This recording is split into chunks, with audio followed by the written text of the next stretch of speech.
حضرت ہند بن ابی حالہ رضی اللہ تعالی عنہ حضور کا حلیہ بیان کرتے ہیں. یہ حضرت خدیجۃ الکبریٰ رضی اللہ تعالی عنہا کے پہلے شوہر سے بیٹے ہیں.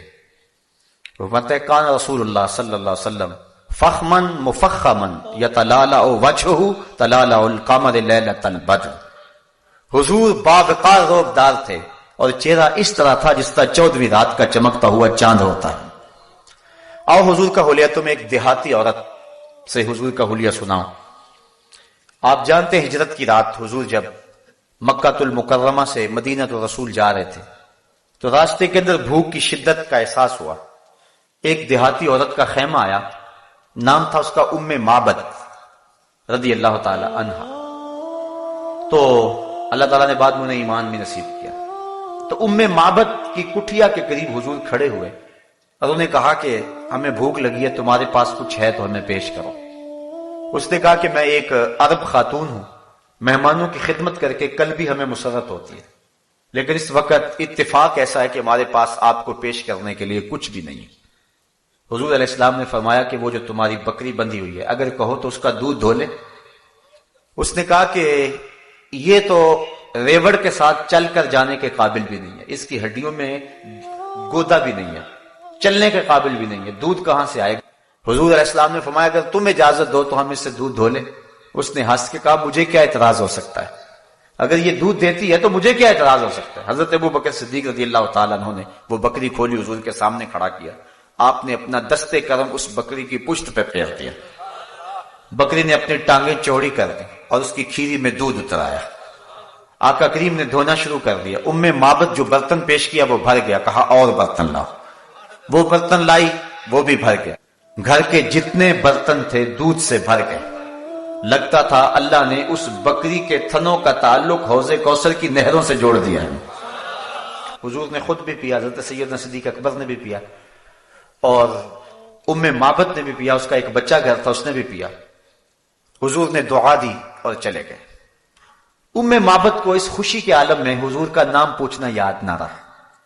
جب شام کو ابو معبد ام معبد کا شوہر بکریوں کا ریوڑ لے کر واپس آیا تو اپنی کچی کلی پہ نور برستا دیکھا. ایک بار وہ جدھر سے گزرے ہیں نصیر، 1000 بار ادھر سے بہار گزری. اور اگر اسی بات کو نشور وحدی کا لہجہ دوں تو اس نے حد کر دی. چند لمحوں کے لیے ٹھہرے تھے تم جس پیڑ کے نیچے، چند لمحوں کے لیے ٹھہرے تھے تم جس پیڑ کے نیچے، سنا ہے آج تک اس پیڑ کا سایہ مہکتا ہے. ابو معبد جب شام کو گھر آیا کچی کلی پہ نور برستے دیکھا. کہنے لگا کہ آج یہ ماحول بدلا ہے، کیا بات؟ تو ام معبد نے کہا کہ ہمارے گھر میں ایک شخص آیا تھا. اب ام معبد کو حضور کا نام پوچھنا یاد نہیں رہا تھا. اس نے اپنے طور پہ حضور کا نام رکھ لیا اور اس نے کہا ہمارے گھر میں مبارک آیا تھا. اور پھر ام معبد حضور کا حلیہ بیان کرتی ہے. ایک دیہاتی سی عورت ہے، میں وہ سارے لفظ تو بیان نہیں کر سکوں گا، وہ ایک لمبی حدیث ہے، لیکن چند لفظ ام معبد کے آپ کے سامنے رکھوں گا کہ اس بادیہ نشین خاتون نے حضور کا نقشہ کیسے کھینچا اور کیسے حضور کا حلیہ بیان کیا. اپنے شوہر ابو معبد کو وہ حضور کا حلیہ بیان کرتے ہوئے کہتی ہے رأیت رجلا ظاہر الوضاح، اے میرے شوہر میں نے ایک ایسا شخص دیکھا کہ جس کا چہرہ چمک رہا تھا. حسن الخلق، اور اس کی خلقت بڑی خوبصورت تھی. ملیح الوجہ، اس کا چہرہ نمکین تھا. کسیم وسیم، میٹھا تھا، پیارا تھا. فی عینیہ تاج وفی اشفارہ وقف، اس کی پلکیں لمبی تھی اور اس کی آنکھیں سونی تھی. وفی صوتہ سہل، اور اس کی آواز کے اندر اتنا اثر تھا کہ میں بتا نہیں سکتی. اس نے حضور کے حلیے میں ایک لمبی گفتگو کی، لیکن آخری 2 لفظ جس کے لیے میں یہ حدیث پڑھنے لگا ہوں اور آپ کو لطف آ جائے گا، میں کہتا ہوں ساری نسلیں ام معبد کے ان 2 جملوں پہ قربان. اس نے جو حضور کا حلیہ اور حضور کا نقشہ کھینچتے ہوئے بیان کی، اس نے کہا میرے شوہر ظاہر الوضاحت، وہ چمکدار رنگ کا مالک تھا. ملیح الوجہ، نمکین حسن کا مالک تھا. کسیم وسیم، اللہ اکبر، وہ اس کی آنکھوں میں چمک تھی، اس کی پلکیں لامبی تھیں، اس کے ابرو جڑے ہوئے تھے. ایک ایک چیز بیان کی اور آخر میں ام معبد نے جو حضور کے نقشے کو اپنے شوہر ابو معبد کے سامنے رکھا. وہ لفظ سنیے. اس نے کہا ابہ الناس واجملہم من بعید واہلاہم واحسنہم من قریب. اے ابو معبد کیا پوچھتا ہے کہ وہ مبارک کیسا ہے؟ تجھے دو لفظوں میں اس کا نقشہ نہ بتاؤں کہ وہ کیسا تھا؟ کہا ابو معبد جب وہ دور سے آ رہا تھا تو بڑا سونا لگتا تھا، جب قریب آ گیا تو اور سونا لگتا تھا. جب دور تھا تو سونا لگتا تھا. کچھ لوگ دور ہوتے ہیں تو اچھے لگتے ہیں لیکن قریب آ کے بات کچھ اور ہوتی. وہ کیا؟ کسی نے کہا اس کے لہجے میں یوں تو برف تھی لیکن جو چھو کے دیکھا تو ہاتھ جل گئے. تو کسی کا لہجہ بڑا برف والا ہوتا ہے لیکن جب قریب ہو تو پتا چلتا ہے کہ یہ تو بندہ ہی اچھا نہیں ہے. معبد نے اس میں حضور کی صورت بھی بیان کی، حضور کی سیرت بھی بیان کی، حضور کے کردار کو بھی بیان کیا. اور ان لفظوں کو بار بار سنیے اور لطف لیجئے. اس نے کہا ابو معبد میں کیا بتاؤں کہ وہ مبارک کیسا تھا. ابہ الناس واجملہم من بعید واہلاہم واحسنہم من قریب. جب دور سے آتا تھا تو سونا لگتا تھا، قریب آ گیا تو اور سونا لگتا تھا. اللہ. مکھ چند بدر شاشانی ہے، متھے چمک دی لاٹ نورانی ہے، کالی زلف تے اکھ مستانی ہے، مخمور اکھی ہیں مد بریاں. کہا جب دور تھا تو سونا لگتا تھا، قریب آ گیا تو اور سونا لگتا تھا.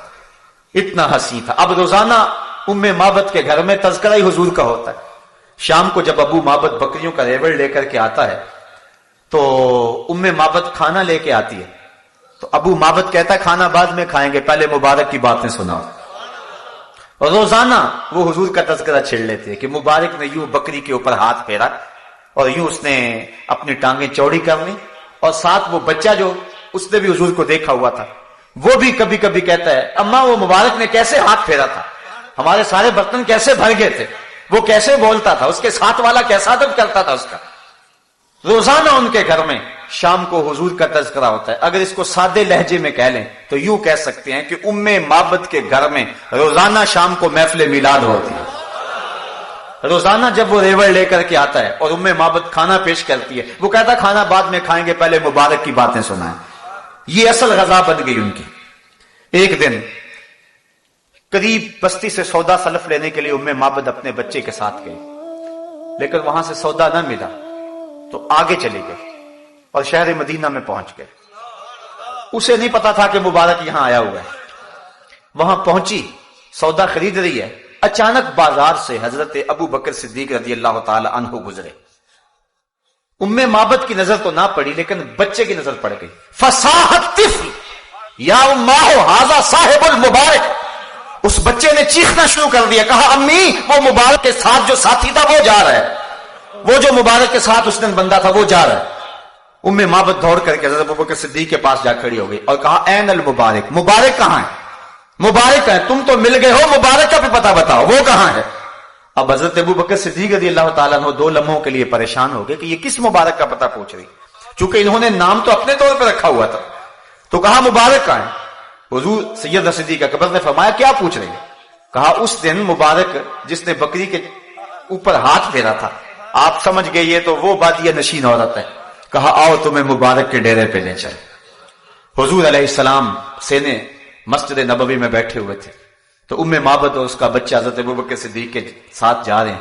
جب حضور پہ نظر پڑی تو بچے نے کہا اے امی وہ دیکھو مبارک بیٹھا ہوا ہے.